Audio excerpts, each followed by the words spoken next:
आज की इस वीडियो में देखने वाले टेम्पलेट इंजन्स किस तरह से एक्सप्रेस में इस्तेमाल करेंगे, सब कुछ आप लोगों को स्टेप बाय स्टेप बताऊंगा और EJS कैसे इस्तेमाल करना है ये बताऊंगा। आप बस इस वीडियो को लाइक करके नीचे कमेंट सेक्शन में जावास्क्रिप्ट भी जरूर लिख देना। चलते हैं कंप्यूटर स्क्रीन में, लेट्स रोल द इंट्रो।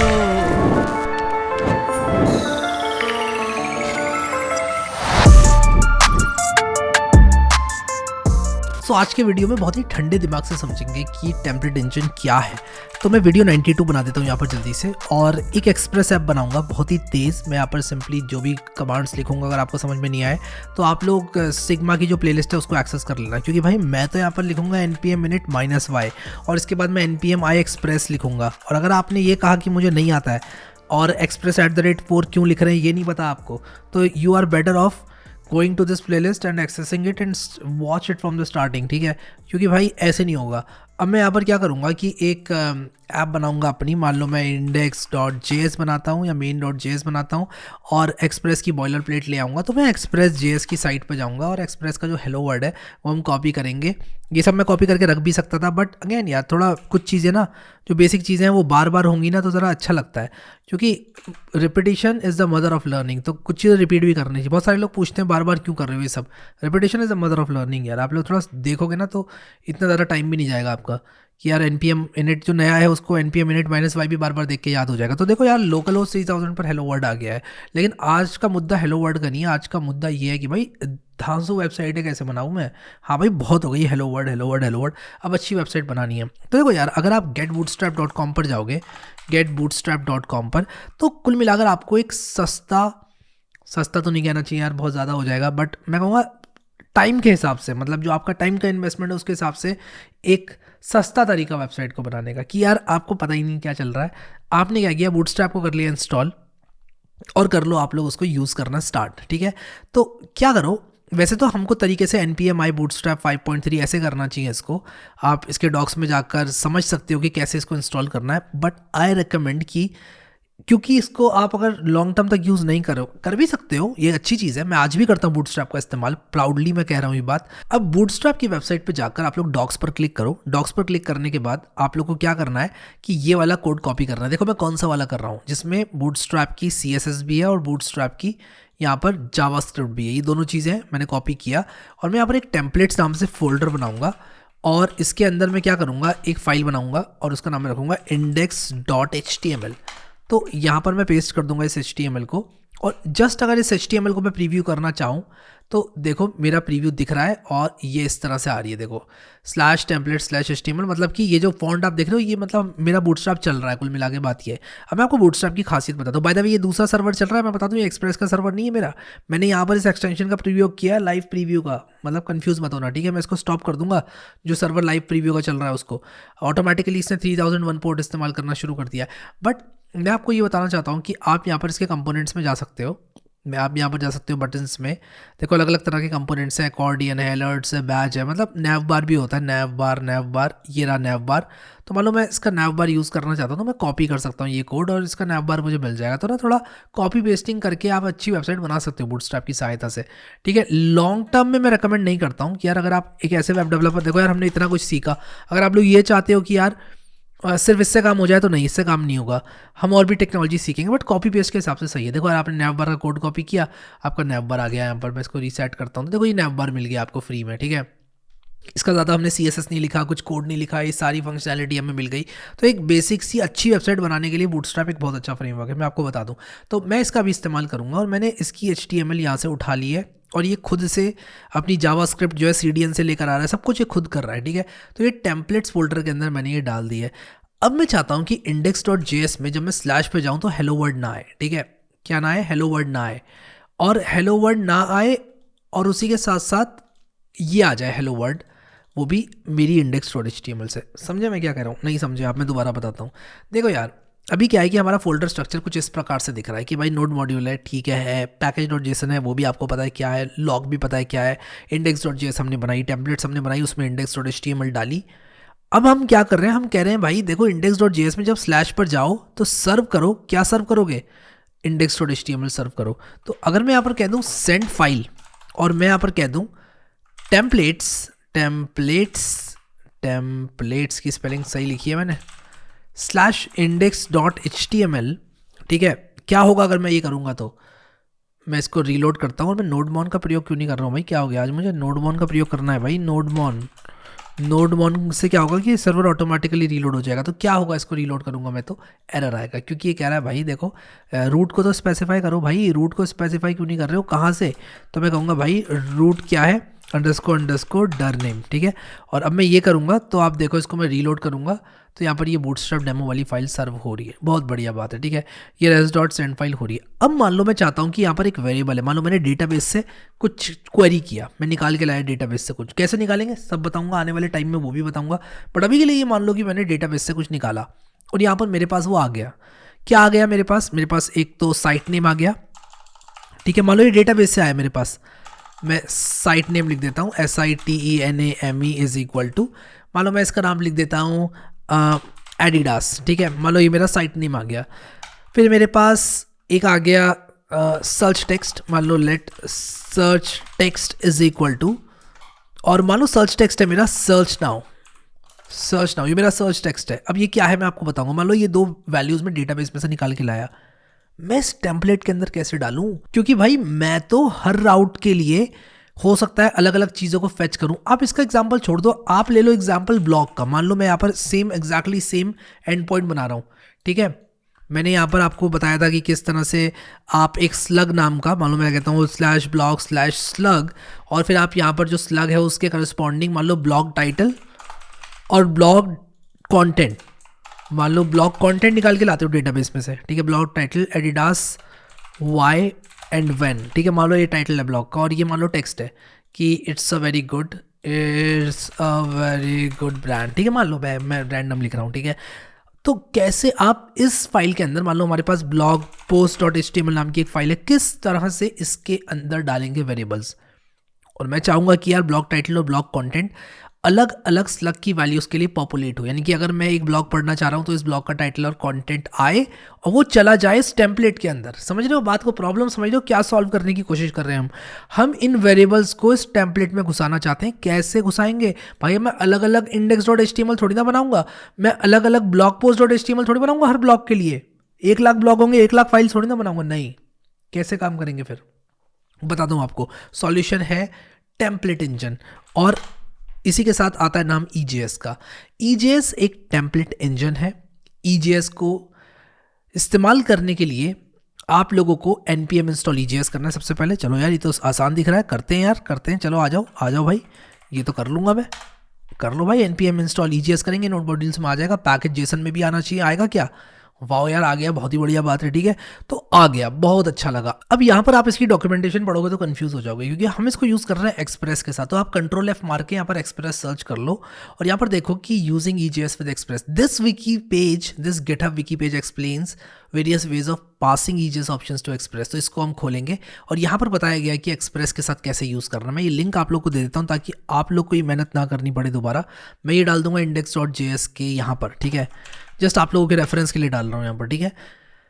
अब हम क्या करेंगे कि ये जो हमारी टेम्पलेट है इसमें एक वेरिएबल को पास करना है। तो सबसे पहले हम क्या करेंगे, व्यू इंजन को सेट करेंगे। तो app.set करके हम क्या कर सकते हैं, व्यू इंजन को सेट कर सकते हैं। तो बेसिकली मैं ये कह रहा हूँ कि मैं EJS टेम्पलेट इंजन यूज़ करना चाहता हूँ। EJS एक तरह का टेम्पलेट इंजन है जिसका सिंटैक्स हम लोग अभी देखेंगे। टेम्पलेट इंजन हम लोग क्यों यूज़ करते हैं, टेम्पलेट इंजन हम लोग यूज़ करते हैं इस तरह के कामों को करने के लिए। किस तरह के कामों को करने के लिए, ये वेरिएबल्स को टेम्पलेट के अंदर बैठाने के लिए, मतलब प्रीटी मच ये काम होता है, ठीक है। अब आप देखो कि मैं जल्दी से अपना सर्वर चालू कर लूँ नोडमॉन से। नोडमॉन कहाँ हो तुम, ठीक है, चल गए तुम, बहुत बढ़िया। मैं चाहता हूँ कि ये दोनों वेरिएबल्स चले जाएं index.html में। कैसे जाएंगे यही बताया गया इस विकी पेज में। तो ये कह रहे हैं कि सबसे पहले तो सेट कर लो अपना व्यू इंजन एज EJS। क्या और भी तरह के व्यू इंजन होते हैं? हाँ होते हैं। कौन कौन से होते हैं? एक तो व्यू इंजन हमारा होता है पग, PUG पग, ठीक है। एक होता है हमारा टेम्पलेट इंजन हैंडल बार्स, ठीक है। बट EJS मैंने यहाँ पर सेलेक्ट इसलिए किया है क्योंकि मेरे हिसाब से EJS से आपके कॉन्सेप्ट्स ज़्यादा क्लियर होंगे, क्योंकि हम रिएक्ट वगैरह पढ़ेंगे। अभी के लिए आप EJS ही सीखो, ठीक है। अब मुझे ट्रस्ट कर सकते हो उसके लिए, और EJS को सीखो। अब क्या कर रहे हैं हम, जब हम res डॉट रेंडर के बाद जो सेकंड आर्ग्यूमेंट है, जो res डॉट रेंडर है, सेकंड आर्ग्यूमेंट हम लोग अगर ये भेजेंगे तो हम क्या कर सकते हैं। अब देखो मैंने अभी सेंड फाइल किया, बट हम लोग रेंडर करेंगे, ठीक है, res डॉट रेंडर। और अगर आप लोगों को याद हो तो मैंने आप लोगों को एक स्क्रीनशॉट दिया था। कौन सा स्क्रीनशॉट दिया था भाई? अरे दिया तो था यार, कौन सा दिया था, अभी बताता हूँ कौन सा दिया था। कहाँ गया मेरा screenshot? Response methods dot P N G. Res dot render से आप एक व्यू टेम्पलेट को रेंडर करते हो, सेंड फाइल से एक फाइल को पूरा सेंड कर देते हो, लेकिन हम रेस्ट डॉट रेंडर का प्रयोग करेंगे, ठीक है, सेंड फाइल का प्रयोग नहीं करेंगे। तो पहला चेंज। दूसरा चेंज यहाँ पर ये आएगा कि हम क्या करेंगे, वेरिएबल को कुछ इस तरह से पास करेंगे। हम कहेंगे ब्लॉक टाइटल को पास करो एज ब्लॉक टाइटल, और ब्लॉक कंटेंट को पास करो एज ब्लॉक कंटेंट, ठीक है। अब इसका क्या मतलब हुआ? इसका मतलब ये हुआ कि मैंने एक ऑब्जेक्ट पास किया और मैंने कहा कि जो ब्लॉक टाइटल है ना, जो यहाँ पर ब्लॉक टाइटल के रूप में उपलब्ध होगा ना, वो ये भेज दो। ये क्या है? ये है, ये वेरिएबल भेज दो। तो इन दोनों का नाम मैंने सेम रखा है, ठीक है। मैं चेंज भी कर सकता हूँ, फिर ये यहाँ पर एक दूसरे नाम से उपलब्ध होगा, बट कंफ्यूज नहीं करना चाहता आपको, इसलिए सेम नाम मैंने यूज़ किए। अब मैं यहाँ पर इसको यूज़ करना चाहता हूँ। मैं चाहता हूँ चलो भाई ठीक है, पास हो गया ना ये टेम्पलेट में, अब इस्तेमाल कैसे करूँ इस टेम्पलेट के अंदर। मैं यहाँ नैव बार की जगह चाहता हूँ कि ब्लॉक टाइटल आ जाए, ठीक है। इनफैक्ट एक काम करते हैं, why not we use res dot render here. सबसे पहले ये इंडेक्स वाले पेज पे करके देखते हैं ना। और यहाँ पर हम क्या करेंगे, साइट नेम को पास करेंगे। सबसे पहले तो साइट नेम होगा साइट नेम, और सर्च टेक्स्ट होगा, सर्च टेक्स्ट होगा क्या, सर्च टेक्स्ट। और मुझे पता है कि मैं site name comma search text भी लिख सकता था इस ऑब्जेक्ट को लिखने के लिए, बट मैं क्लैरिटी थोड़ी रखना चाहता हूँ अभी यार, क्योंकि आप लोग पहली बार पढ़ रहे होगे। आई एम एज्यूमिंग कि आप लोग, मैं पढ़ा रहा हूँ एटलीस्ट एज्यूम करके कि आप लोग पहली बार पढ़ रहे होगे EJS, तो मैं चीज़ें जितनी क्लियर हो सकती हैं वो मैं करना चाहता हूँ, ठीक है। मैं इसको सिर्फ कॉमा लगा के भी लिख सकता था, site name comma search text भी लिख सकता था, बट नहीं, मैं नहीं लिखूंगा। अब मैं चाहता हूँ कि यहाँ पर मेरा साइट नेम जो है वो उपलब्ध हो जाए, ठीक है। कैसे उपलब्ध होगा? मैं चाहता हूँ यहाँ पर साइट नेम कुछ इस तरह से उपलब्ध हो जाए, तो मैं यहाँ पर साइट नेम लिख दूंगा। साइट नेम पास हुआ, यहाँ पर आया, साइट नेम मैंने लिख दिया, बढ़िया, समझ में आ गया, ठीक है, आ गया समझ में।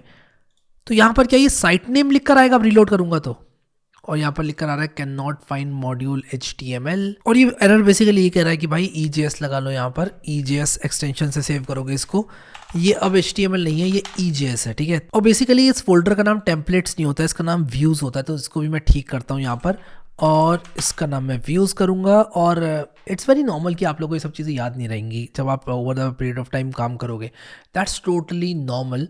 और इसको मैंने रीलोड किया, तो मैं इसको ज़रा रीस्टार्ट करता हूँ अपने सर्वर को, और इसके बाद मुझे ये टेम्पलेट्स भी हटाना पड़ेगा यहाँ पर। अब मैं डायरेक्टली इसको इस तरह से लिख सकता हूँ, इंडेक्स और ब्लॉग पोस्ट, यानी कि मुझे .EJS लगाने की ज़रूरत भी नहीं है। तो ये जो व्यूज़ है इसके अंदर index.EJS है, जैसे कि आप देख सकते हो। और index.EJS होने के बाद आप यहाँ पर देखो कि मैंने क्या किया, इसका नाम यहाँ पर सिर्फ इंडेक्स लिखा है, और मैं इसको भी रीलोड करूँगा ना तो ये चल जाएगा, जैसे कि आप देख सकते हो। एक चीज़ नोटिस करिए आपने, यहाँ पर साइट नेम आ गया, साइट नेम यहाँ पर आ गया। मान लो मैं सर्च टेक्स्ट जो सर्च लिखा हुआ है उसको मैं सर्च नाउ करना चाहता हूँ, यानी कि मैं वेरिएबल की वैल्यू करना चाहता हूँ, यानी कि ये वेरिएबल मैं पास कराना चाहता हूँ वहाँ पर। कैसे कराऊंगा वेरिएबल को पास? मैं सिंपली क्या करूंगा, यहाँ पर सर्च टेक्स्ट को इस्तेमाल कर लूंगा। तो यहाँ पर मैं क्या करूंगा, instead of saying site name, अब यहाँ पर ये जो साइट नेम है ना, ये साइट नेम सिर्फ साइट नेम आ गया, एडिडास आना चाहिए था भाई। ये क्या चल रहा है, ये भी तो देखो आप लोग। साइट नेम मैं ऐसे ही थोड़ा ना लिख सकता हूँ, यहाँ पे मैंने साइट नेम लिखा, ये साइट नेम वेरिएबल का नाम आ गया, वैल्यू थोड़ी ना आई। तो आप कहोगे यार हाँ वैल्यू तो नहीं आई, तो वैल्यू कैसे आएगी? अब अगर आप EJS से कहोगे भाई तूने वैल्यू क्यों नहीं रखी, EJS कहेगा भाई मुझे क्या पता कि तुम साइट नेम लिटरली चाहते हो या इसकी वैल्यू चाहते हो वेरिएबल की, तो मुझे बताओ अलग से। तो EJS को बताने के लिए हम लोग क्या करते हैं, इस सिंटेक्स का इस्तेमाल करते हैं। किस सिंटेक्स का इस्तेमाल करते हैं?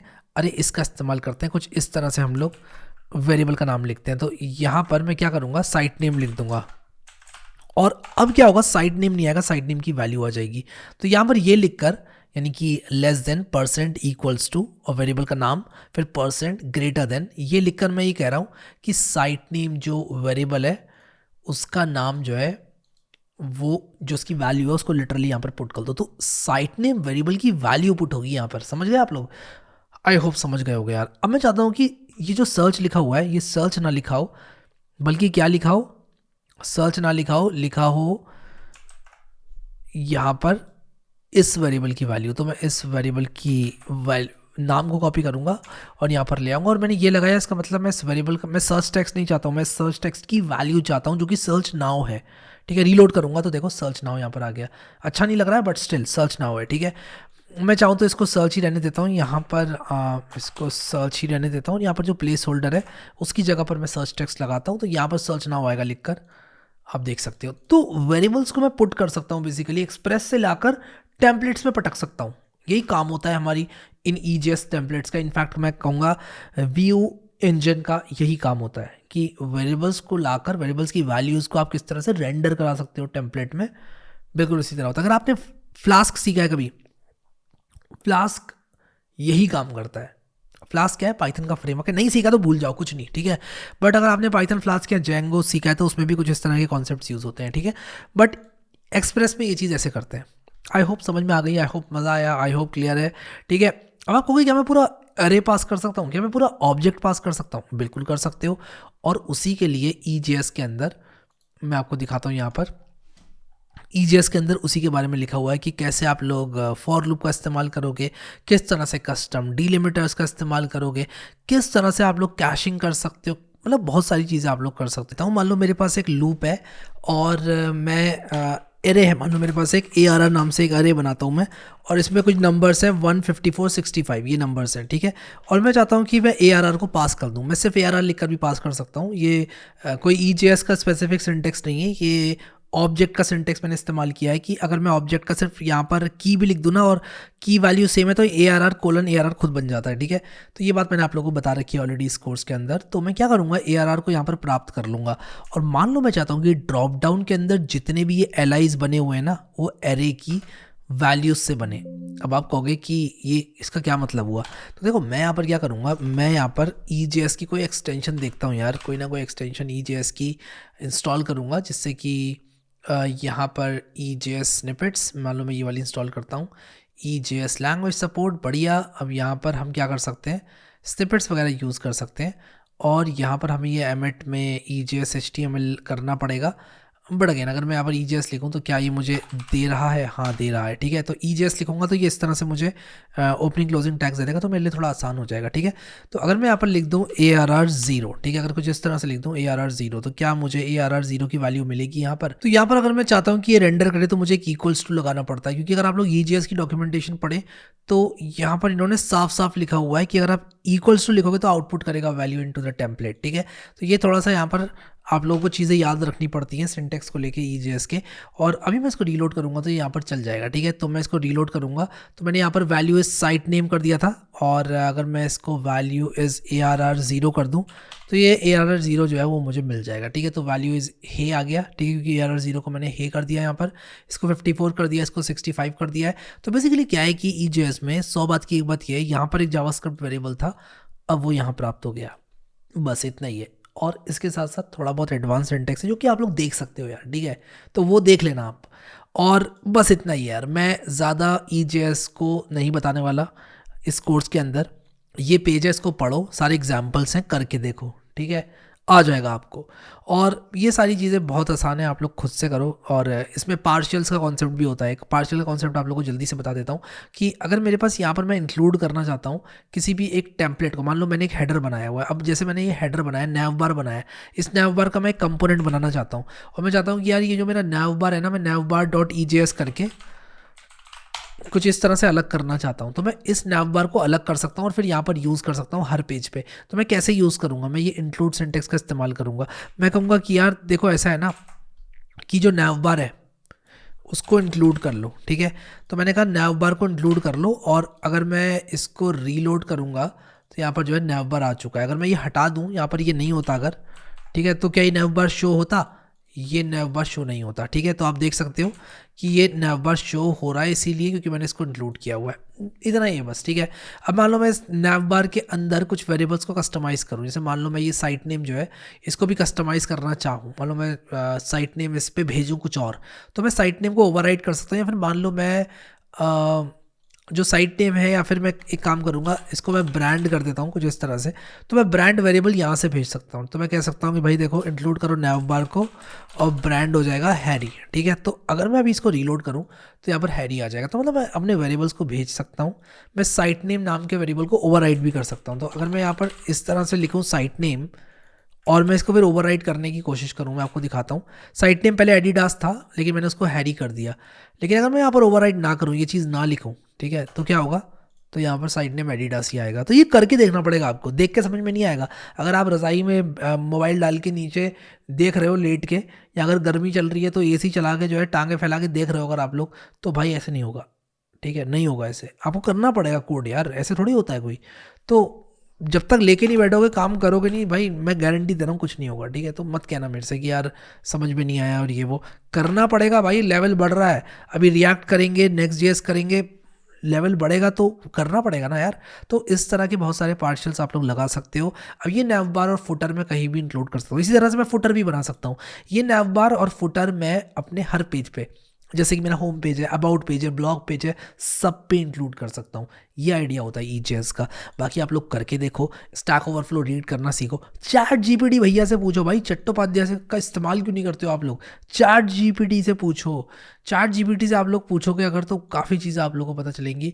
और मज़ा आएगा यार, आपको मज़ा आएगा। इसको पढ़ो थोड़ा बहुत, चीज़ें गूगल करो, और सब कुछ लिखा हुआ है यार यहाँ पे। बहुत ही बेसिक सी चीज़ है ईजेएस। मज़ा आएगा आप लोगों को। वेबसाइट सब आप लोग बना सकते हो प्रोडक्शन। अभी के लिए इस वीडियो में इतना ही guys. Thank you so much guys for watching this video, and I will see you next time.